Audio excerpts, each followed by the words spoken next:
Good evening students. Good evening ma'am. Welcome to Prarambh SSC. और आज के इस क्लास में हमने जो टॉपिक लास्ट क्लास में किया था प्रीपोजिशन पार्ट 1, उसी को कंटिन्यू कर रहे हैं प्रीपोजिशन पार्ट 2। तो हमने लास्ट क्लास में देखा बियॉन्ड का यूज क्या होता है, विद का यूज क्या होता है, फ्रॉम, फॉर, फ्रॉम, सिंस, इन सब के यूजेस तो से ही होते हैं, लेकिन क्या डिफरेंट यूसेजेस है ना, डिफरेंट कंडीशंस क्या होती है। तो अभी उसी क्लास को कंटिन्यू करते हुए अब नेक्स्ट है विया या फिर वाया। इसकी जो प्रोनाउंसिएशन है उसमें आप इसको विया भी बोल सकते हो या वाया भी बोल सकते हो। इसका मतलब होता है के रास्ते, के जरिए या फिर से, जैसे via Bluetooth, via Kanpur. This train will go to Delhi via Kanpur, कि ये जो ट्रेन है ये दिल्ली के रास्ते कानपुर जाएगी, सॉरी दिल्ली जा रही है, दिल्ली जाएगी कानपुर के रास्ते। ठीक है। I sent him my picture via Bluetooth, मैंने अपनी फोटो ब्लूटूथ के जरिए भेजी। He came to Delhi via Bijnor, Bijnor के रास्ते वो दिल्ली आया। क्लियर। उसके बाद नेक्स्ट वर्ड है यहाँ पर ऑपोजिट। अब ऑपोजिट का मतलब आपको पता है, ऑपोजिट मतलब उल्टा। ऑपोजिट का मतलब होता है उल्टा, विपरीत। लेकिन यहाँ एक और यूज है, कौन सा, ठीक सामने, दूसरी तरफ। ये वर्ड यूज होता है एड्रेसेस में। For example opposite axis bank defence colony, opposite PT college bus stand, मतलब उसके ठीक सामने। ठीक है। Example my home is opposite your shop, मेरा जो घर है वो तुम्हारी दुकान के ठीक सामने है। समझ गए, ये वाला ऑपोजिट, आमने सामने वाला opposite. He was standing opposite you, वो तुम्हारे सामने खड़ा था। क्लियर। दूसरा जो है विपरीत, उल्टा, Ram does opposite what you से, जो तुम कहते हो राम उसका उल्टा ही करता है। Ram does opposite what you say. His thinking is opposite yours, कि उसकी जो सोच है वो तुमसे विपरीत है, तुमसे उल्टी है, मतलब टोटली डिफरेंट।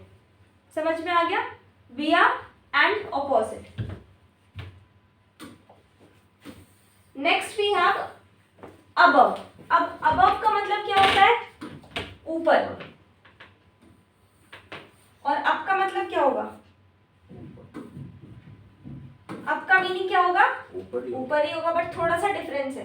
अपवर्ड का मीनिंग क्या होगा, ऊपर ही होगा, लेकिन थोड़ा सा डिफरेंस है। ठीक है। तो अभी अबव का मतलब है ऊपर, किस चीज में ऊपर, किसी लिस्ट में ऊपर होना, या फिर above the abstract noun, abstract noun के ऊपर होना, जैसे लव, ऑनेस्टी, क्रूएल्टी एक्सेट्रा। या फिर किसी सरफेस से ऊपर होना, पानी से ऊपर, किसी चीज के सरफेस से ऊपर होना। For example above the list का हम देखते हैं, up in a list, list में। My name is above your name in the list, मेरा नाम लिस्ट में तुम्हारे नाम के ऊपर है। किसी एब्स्ट्रैक्ट नाउन के ऊपर होना, मनी इज अबव लव, पैसा प्यार से ऊपर है, यानी पहले पैसा, प्यार बाद में।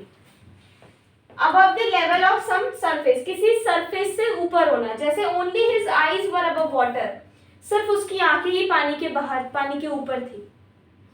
तीन चीजों में, up in a list, up in abstract noun, above abstract noun, above any surface, level of surface.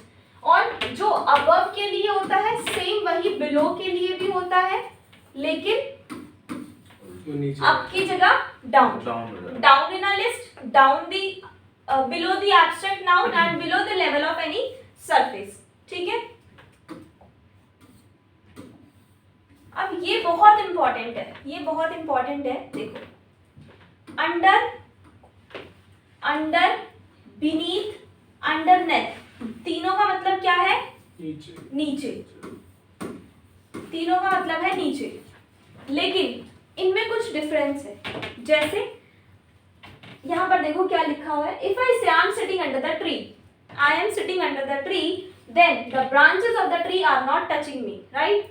Similarly, I am hidden under the table. Again, the table is not touching me fully. But if I say a letter is under the pillow, a letter is under the pillow, it would be correct because letter and pillow are being fully touched. So, the correct sentence would be a letter is beneath or underneath the pillow. क्या समझा रहे हैं? अगर मैं पेड़ के नीचे खड़ी हूँ, तो क्या पेड़ मुझे पूरी तरह से टच कर रहा है? नहीं कर रहा। अगर मैं टेबल के नीचे हूं तो क्या टेबल ने मुझे पूरी तरह से कवर कर लिया? नहीं किया। कवर मतलब समझ रहे हो, पूरा ढक देना, नहीं ढका। तो उस केस में आता है under. A cat is under the table, ठीक है ये बिल्कुल। I am under the table भी ठीक है, I am under the tree भी ठीक है, ठीक है। अब अगर मैं बात करूं एक पिलो की, एक पिलो है, एक तकिया है, उसके नीचे एक लेटर है, बेड पे एक लेटर रखा, ऊपर से पिलो रख दिया, तो पिलो ने लेटर को पूरी तरह से कवर कर लिया।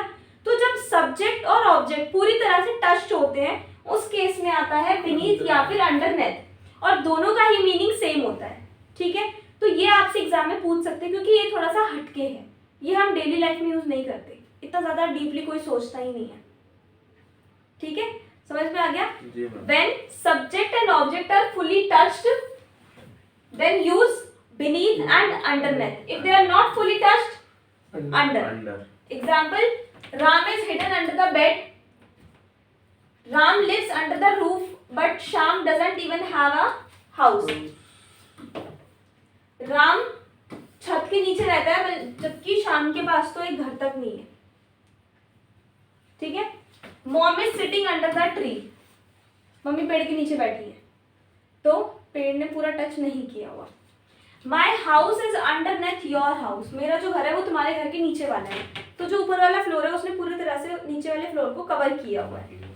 हर photograph is beneath my book, उसकी फोटो मेरी बुक के अंदर है, तो उस बुक ने उस फोटोग्राफ को पूरी तरीके से कवर किया हुआ है। समझ में आ गया? तो इन दोनों का मतलब होता है नीचे, दोनों में क्या अंतर है, फुली टच्ड और नॉट फुली टच्ड का। क्लियर है क्या? नेक्स्ट बिलो, अगेन ये बिल्कुल वही है जो अभी भी मैंने आपको बताया अबव का, बस ये ऑपोजिट है। Below in a list, below the abstract noun, below the level of some surface. My name is below your name in the list, money is below love, his mouth was below water but nose was above, कि उसका मुंह तो पानी के नीचे था लेकिन knows पानी के ऊपर थी, तो बिलो और अबव दोनों का यूज कर लिया।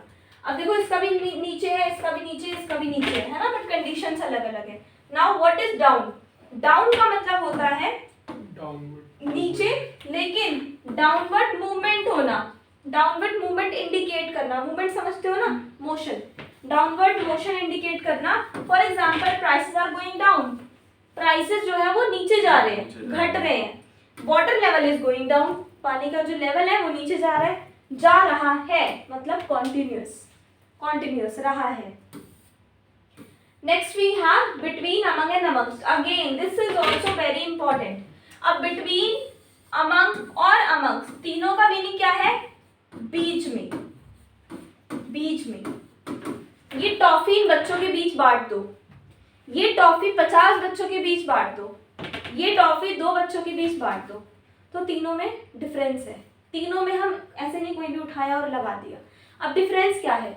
अगर 2 लोगों की बात हो रही है 2 के बीच में, then use between. For example she is sitting between Yash and Vaibhav, वो यश और वैभव के बीच में बैठी है। Pen is lying between 2 computers, 2 computer के बीच में एक पेन पड़ा हुआ है। समझ में आ गया? उसके बाद है अमंग और अमंगस्ट, थोड़ा सा डिफरेंस है, बस एसटी का डिफरेंस है, अमंग एंड अमंगस्ट। अमंग का यूज होता है मोर देन 2, कि 2 ऑब्जेक्ट से ज्यादा के बारे में अगर बात हो रही है, लेकिन गिवन है कि कितने हैं, 50 है, 20 है, 10 है, 100 है, 1000 है, कितने हैं वो गिवन है, तो उस केस में आप यूज करोगे अमंग। लेकिन अगर ये गिवन नहीं है, more than 2 objects but not given how many, लेकिन ये गिवन नहीं है कि कितने हैं, कुछ, थोड़े, ज्यादा, तो वहां पर क्या आएगा? अमंगस्ट आएगा। 2 लोगों की बात हो रही है, बिटवीन। 2 से ज्यादा है पर पता है कितने हैं, अमंग। 2 से ज्यादा है पर नहीं पता कितने हैं, amongst. Example I was among 50 people, कितने पीपल? 50, तो क्या आ गया? अमंग आ गया। Her photograph was kept among 3 other items, 3 items, 3 is a numerical among. I was amongst the crowd, मैं भीड़ के बीच था, तो भीड़ पता नहीं कितने लोगों की है, तो amongst. My dad was amongst many people, मेरे पापा कई लोगों के बीच थे, तो पता नहीं कितने लोग थे, मैनी पीपल, तो अमंग्स्ट। क्लियर है? इंपॉर्टेंट इसमें अंडरनेथ, बीनीथ और अंडर वाला हो जाता है, इंपॉर्टेंट इसमें बिटवीन, अमंग और अमंगस्ट वाला हो जाता है। समझ में आ गया? नेक्स्ट है out of, out of preposition. Out of में क्या होता है? 2 यूज है। एक होता है बाहर निकलना, किसी जगह को छोड़ना। For example I am getting out of my home, मैं अपने घर से बाहर निकल रहा हूँ। He has gone out of Delhi, हम यूज करते हैं ना, right now I am out of station, out of Delhi, तो ये वही वाला आउट ऑफ है। और दूसरा होता है out of certain numbers, I got 50 out of 50, use करते हैं तो out of Delhi, out of 50, तो एक नंबर्स के साथ आता है और एक आता है किसी जगह को छोड़ना, ठीक है। Rahul scored 90 out of 100, there are only 2 students out of 15, 15 में से 2 ही बच्चे हैं, एक नंबर में से कुछ नंबर्स। Next is on. अब ये क्या है ऑन? ऑन का यूज भी क्या होता है? ऑन का जो मीनिंग होता है वो होता है ऊपर, एक होता है डे और डे के साथ और एक होता है सर्टेन साइड्स के साथ। फर्स्ट है a smaller object on a bigger one, कि जब कोई छोटी चीज किसी बड़ी चीज के ऊपर आए, जैसे pen is kept on the table, जो पेन है वो टेबल के ऊपर रखा हुआ है तो pen is kept on the table. I am standing on the floor, Rohit is sitting on the elephant. Day और डेट यूज करते हैं ना, on Monday, on Sunday, on Tuesday, on 25 August. I went on Sunday, मैं Sunday को गया। ही came on 20 दिसंबर 2012, वो 2012-20 सितंबर को यहाँ पर आया था। Certain side, on the right, on the left. He was standing on the right to me, वो मेरे राइट में था, वो मेरे राइट में खड़ा हुआ था, ठीक है। I was standing on the left, मैं लेफ्ट में खड़ा हुआ था। नेक्स्ट अपॉन और ऑन टू। अब इसका मतलब भी क्या है? इसका मीनिंग भी क्या है? ऊपर, लेकिन डिफरेंस है। क्या डिफरेंस है? A smaller object showing upward direction to come on a bigger object, कि कोई छोटी चीज जब अपवर्ड डायरेक्शन शो करे किसी बड़ी चीज पर आने के लिए, जब कोई छोटी चीज अपवर्ड डायरेक्शन शो करे किसी बड़ी चीज पर आने के लिए, जैसे I jumped on to the horse, मैं कूद कर घोड़े पर बैठ गया। तो छोटी चीज, बड़ी चीज, अपवर्ड डायरेक्शन, समझ में आ गया। ब्रूम, ब्रूम का मतलब होता है झाड़ू। Came upon the table by itself, झाड़ू अपने आप टेबल पर आ गई, झाड़ू अपने आप टेबल पर आ गई। इट्स जस्ट एन इमेजिनेशन, ठीक है, जस्ट लाइक छोटा भीम में जो होता है, ठीक है, वही है ये। नेक्स्ट है अगेंस्ट। अगेंस्ट का मतलब होता है ऑपोजिट, विरुद्ध। Why is Ram against you? Ram तुम्हारे अगेंस्ट क्यों है? Why is Ram against you? About, about का मतलब होता है बारे में। He is talking about me, वो मेरे बारे में बात कर रहा है। OF का मतलब होता है का, के, की, to show the relation. For example book of Ram, Ram की किताब। मदर ऑफ श्याम, श्याम की mummy. He is brother of Ram, वो राम का भाई है। टू, टू को हम यूज करते हैं किसी जगह के साथ। मैं हमेशा बोलती हूँ आपको, I am going to school, I am going school नहीं, आई वेंट मार्केट नहीं, आई वेंट टू मार्केट। जगह से पहले टू लगा दो, जगह से पहले टू लगा दो, from one place to another. I am going to school, Sita is coming to our home, जगह से पहले टू लगता है, समझ में आ गया। टूवर्ड्स, टूवर्ड्स का मतलब होता है की तरफ, की तरफ। आई एम गोइंग टूवर्ड्स स्कूल, मैं स्कूल की तरफ जा रहा हूँ। He was coming towards you, वो तुम्हारी तरफ आ रहा है। Towards, towards the car, car की तरफ जा रहे हैं, ठीक है। टूवर्ड्स माई होम, इस तरह से। ओवर का मतलब होता है ऊपर लेकिन बिना टच किए, ऊपर लेकिन टच ना किया उसने उस चीज को। जैसे I jumped over the rope, मैं रस्सी के ऊपर से कूदा, तो मैंने रस्सी को टच किया नहीं किया। There is a roof over our head, हमारे सर के ऊपर छत है, क्या वो हमारे सर को टच कर रही है? नहीं कर रही है। There is a bridge over the river, नदी के ऊपर एक ब्रिज है, वो उस नदी को टच नहीं कर रहा है। क्लियर है? ओवर, ऊपर लेकिन बिना टच किए। कुछ छोटी छोटी कंडीशंस है। नेक्स्ट है विदिन। विदिन का यूज हम करते हैं एक टाइम पीरियड के अंदर। विदिन मतलब समय अवधि, within 2 minutes, I will come within 2 minutes, 2 minute में आ रही हूँ बस। I will come within 5 minutes, he has come back within just 2 days, वो 2 दिन में वापस आ गया। तो ड्यूरेशन के साथ, एक पीरियड के साथ। नेक्स्ट है देन। एक होता है ये वाला देन और एक होता है देन। देन वाला इसका मतलब फिर, या फिर बोलूं तो तब, फिर या फिर तब। और एक है देन, देन मतलब कंपैरिजन के लिए। जब मैंने आपको एडजेक्टिव्स पढ़ाया था तो बताया था कि अगर देन लिखा हुआ है उससे पहले हमेशा एडजेक्टिव की सेकंड डिग्री आती है, बताया था। He is taller than you, तो अगर डैश है और यहाँ पर देन लिखा हुआ है तो यहाँ पर हमेशा एडजेक्टिव की सेकंड डिग्री आएगी, है ना, बताया था। और ये भी बताया था कि अगर द लिखा हुआ है और आगे फिल इन द ब्लैंक्स है तो हमेशा एडजेक्टिव की थर्ड डिग्री आएगी। समझ में आ गया? तो I am better than you, we are taller than he. तो यहाँ पर क्या हो रहा है? कंपैरिजन हो रहा है, दो, इसका इससे, इसका है, इससे कंपैरिजन हो रहा है, तो हमने सेकंड फॉर्म लगा दी, देन लगा दिया, used for comparison. Clear? Next, through out. Through out मतलब होता है सारा, पूरा, थ्रू आउट द डे, पूरे दिन, थ्रू आउट द लाइफ, पूरी जिंदगी। I loved him her throughout my life, we work throughout the night, पूरी रात हमने काम किया। Next, without. विदाउट मतलब बिना, ये तो पता ही है। अप मतलब ऊपर कोई कंडीशन नहीं है, अप मतलब ऊपर, prices are rising up, balloon is going up. Upward मतलब ऊपर की तरफ, डाउनवर्ड्स मतलब नीचे की तरफ। He threw the stone upwards, उसने पत्थर ऊपर फेंका, ठीक है। He threw the stone downward, उसने पत्थर नीचे फेंका। एगो मतलब पहले, टाइम के साथ यूज होता है, एगो का मतलब होता है पहले with time. He came 2 years ago, वो 2 साल पहले यहाँ आया। Ram had done BTech 6 years ago, Ram ने बीटेक कंप्लीट किया 6 साल पहले। तो पहले टाइम, टाइम के साथ आएगा। Then inside. इनसाइड और आउटसाइड का मतलब सिर्फ अंदर और बाहर नहीं होता। इनसाइड का मतलब होता है अंदर की तरफ, लेकिन किसी बंद आकृति के, मतलब कोई शेप के अंदर, लेकिन वो बंद होनी चाहिए, ठीक है। आउटसाइड मतलब be out of an enclose, किसी बंद चीज के बाहर होना। जैसे what is inside the computer, computer के अंदर क्या है, कंप्यूटर बंद है ना, बंद मतलब समझ रहे हो, उसका जो मशीन है वो बंद होती है पूरी तरह से। He was inside and I was outside, वो अंदर था और मैं बाहर थी। Outside, he was standing outside the home, वो घर के बाहर खड़ा था। He was outside the school premises, वो स्कूल प्रेमिसेस के बाहर खड़ा था। नेक्स्ट टू, एडजेसेंट, बिसाइड्स और बाय। ये मैंने आपको बताया था जब मैंने आपको समझाया था बाय प्रपोजिशन डिटेल में लास्ट क्लास में। उसके साथ मैंने आपको बताया था कि हम बाय को बगल में भी बोलते हैं और उसके साथ हम नेक्स्ट टू, एडजेसेंट और बिसाइड्स वर्ड भी यूज करते हैं। He was standing next to me, he was standing adjacent me, he was standing besides या फिर he was standing by, एक ही बात है। Behind का मतलब होता है पीछे। I was behind Ram in the queue, queue मतलब कतार, queue मतलब लाइन होता है, कतार। तो मैं लाइन में किसके पीछे थी, राम के। There is nobody standing behind him, उसके पीछे कोई भी नहीं खड़ा था, समझ गए। नेक्स्ट है अहेड ऑफ।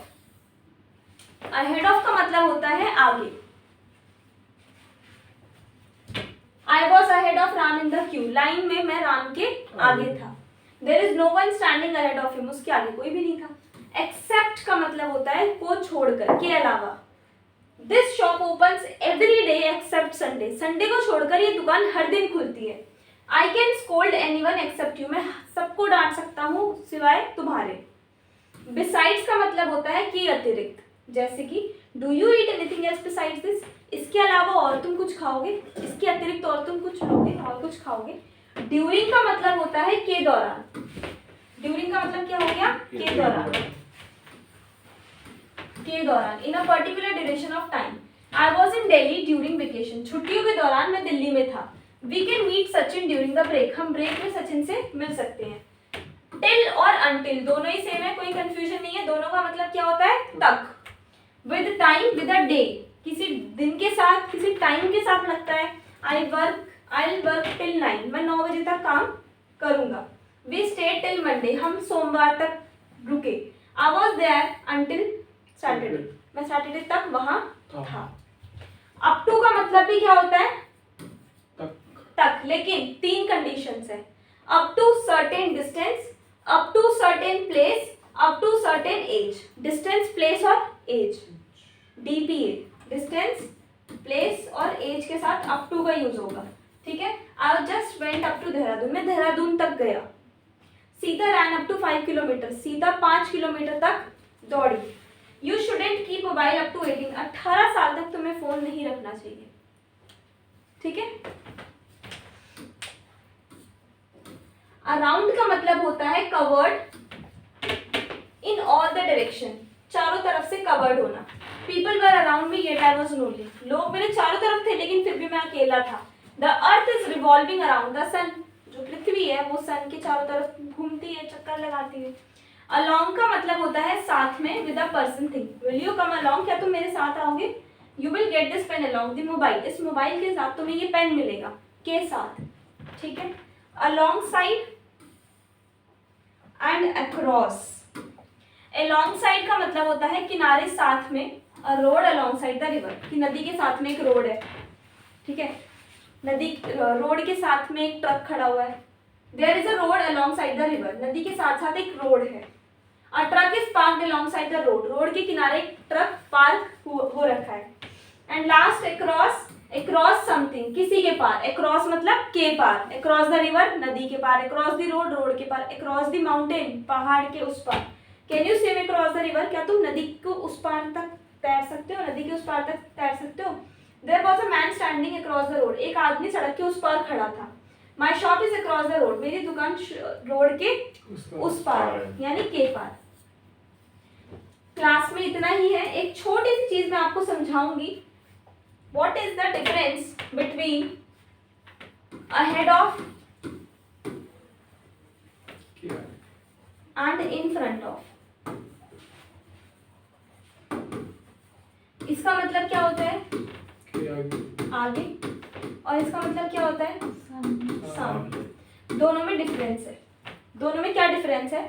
अभी मैं आपको पढ़ा रही हूँ तो मैं आपके एड ऑफ हूँ या फिर इन फ्रंट ऑफ हूँ, I am teaching in front of the students right now, ठीक है, तो इन फ्रंट ऑफ के सामने, जब फेस टू फेस हो।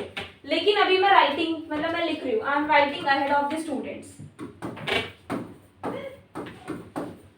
क्योंकि मैं आपके आगे खड़ी, मेरा जो फेस है वो उस तरफ है। अगर हम एक लाइन में खड़े होते हैं तो इस तरह से खड़े होते हैं ना, तो ये इसके अहेड है, ये इसके ahead ahead ahead ahead of. लेकिन अगर यहाँ टीचर है तो ये इन बच्चों के इन फ्रंट ऑफ है।